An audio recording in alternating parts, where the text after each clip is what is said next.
sudah komunikasi dengan pihak penjaga, tetap saya akan koordinasi ke penyidik sebagaimana yang diminta oleh NM. Kemudian dari sini saya akan ke penyidik, memberikan surat juga. Kemudian NM tadi diberitahu ke dalam dan juga kepada penjaga bahwa hari ini dia tidak menerima siapapun kecuali keluarganya.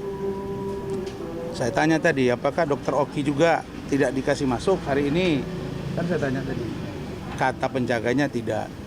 Artinya bahwa menurut saya di hari yang harusnya dia bergembira begini, hari ulang tahun dia walaupun dia sedang mendekam di dalam tahanan, siogianya menurut saya NM membuka ruang supaya dia bisa lebih semangat, dan orang-orang yang memberikan dukungan seperti ini menurut saya penting untuk membuat semangat bagi hidup dia, karena saya yakin hati dia pasti hancur di posisi sekarang. Alasannya, siapa yang mau besuk dia, itu dia yang menentukan.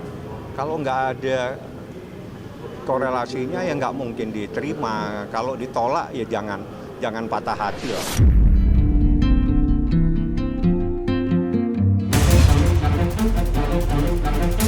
Saya per hari ini itu sudah menerima surat dari kepolisian secara resmi dari SP2HP bahwasanya terlapor sudah ditetapkan sebagai tersangka. Ya, kalau untuk penetapan tersangka itu kan pasti atas proses yang banyak, yang panjang ya. Pasti kan udah ada, kita mengikuti semuanya. Dan kalau memang itu penetapan tersangkanya dari penyidik sudah berjalan sesuai dengan semuanya prosedural, ya kita berterima kasih terhadap penegak hukum bahwasanya hukum di Indonesia ini memang tegak lurus seperti itu. Kita akan tunggu pemberitahuan resminya kalau seperti itu. Semoga cepat kami terima ya, karena sampai detik ini saya belum terima sebagai kuasa hukum Doktif, saya belum terima pemberitahuan tentang yang dimaksud tadi. Dan sekali lagi, apapun yang terjadi, misal Doktif sebagai tersangka, apakah Doktif malu? Tidak. Doktif bangga. Kenapa? Doktif ditersangkakan kenapa? Karena membongkar kedok mereka. Tidak ada sedikit pun Doktif takut, apalagi malu. Doktif siap kok hadapin semuanya. Doktif terjun ke sini dengan segala risikonya. Ya Pak ya, sudah tahu banget. Karena di sini adalah mafia skincare yang cukup besar, ya, dengan segala risikonya. Nyawa, harta, semua sudah Doktif gerakan untuk masyarakat. Ya, jadi terkait laporan klien kami tersebut, bahwa sebelumnya telah dilakukan proses lidik, yang kemudian dalam proses lidik telah dilaksanakan gelar perkara. Dari hasil gelar perkara pertama ditetapkan untuk dinaik menjadi proses sidik. Ya, lalu kemudian dalam proses sidik kemudian telah dilakukan pemanggilan saksi, ya, baik saksi yang sudah kita hadirkan dan kemudian juga terhadap saksi ahli, yang kemudian pada hari ini, ya, tertanggal 17 Maret 2025 bahwa kami, ya, telah mendapatkan informasi resmi dari penyidik Polrestabes Medan melalui SP2HP-nya.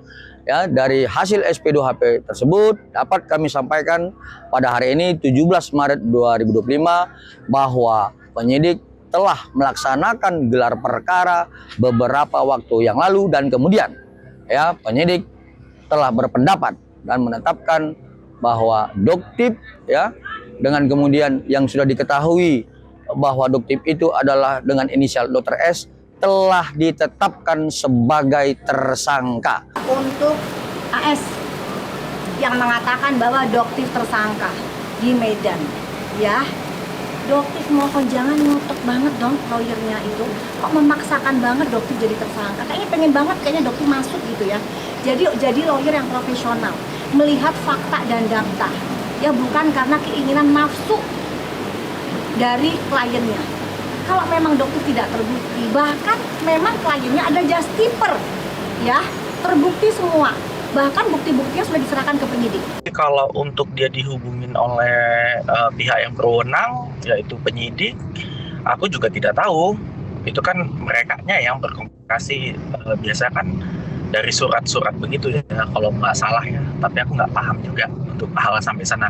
Yang pasti aku mendapatkan surat yang ditujukan kepada aku aja, bahwasanya ada penetapan tersangka.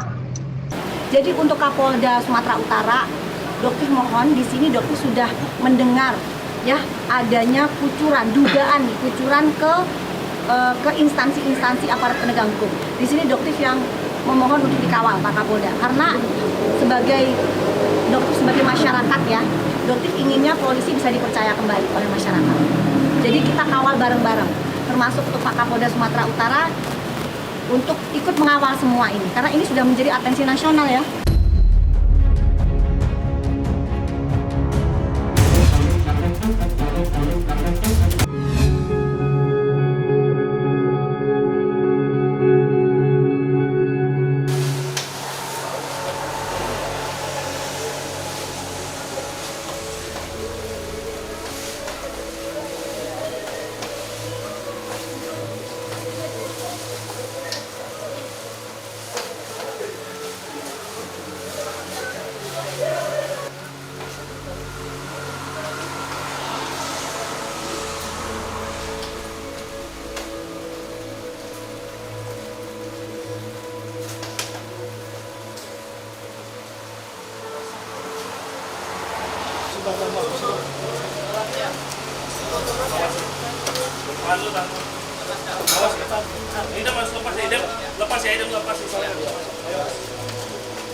Lurus saja, lurus.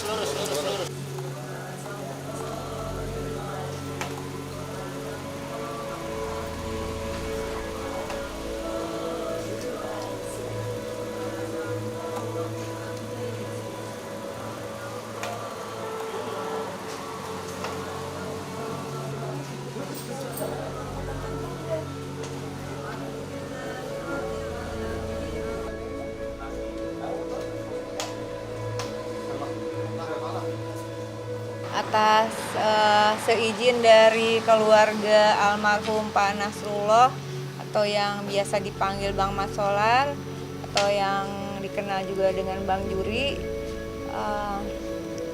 kami mohon maaf lahir dan batin jika almarhum ada kesalahan pada siapapun.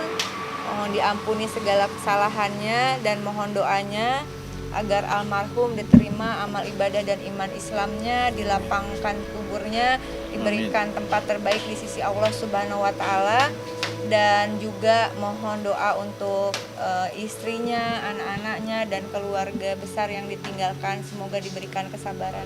Jadi tadi meninggalnya adalah Senin 17 Maret 2025 pukul 22.30, pukul setengah 11 malam di Rumah Sakit Pondok Indah.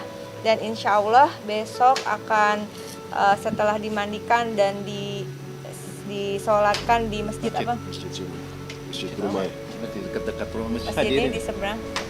Dan akan dimakamkan di TPU Haji Daiman Cimanggis Ciputat. Pukul berapa? Berangkat sekitar pukul 9 ke masjid, terus kemudian disolatkan sekitar pukul 10. Kondisinya ya memang sudah lama kondisinya, sejak 2017 ya. Ya stroke lah kondisinya, keadaan seperti itu. Jadi kita harapkan ya juga dipanggil Allah ya, udah apa lagi. Dirawatnya sekitar berapa lama, Bang? Oh, Enggak, ya, tadi pagi. Tadi Pagi. Drop agak batuk dia, batuk. Ya, cuma itu aja. Ya.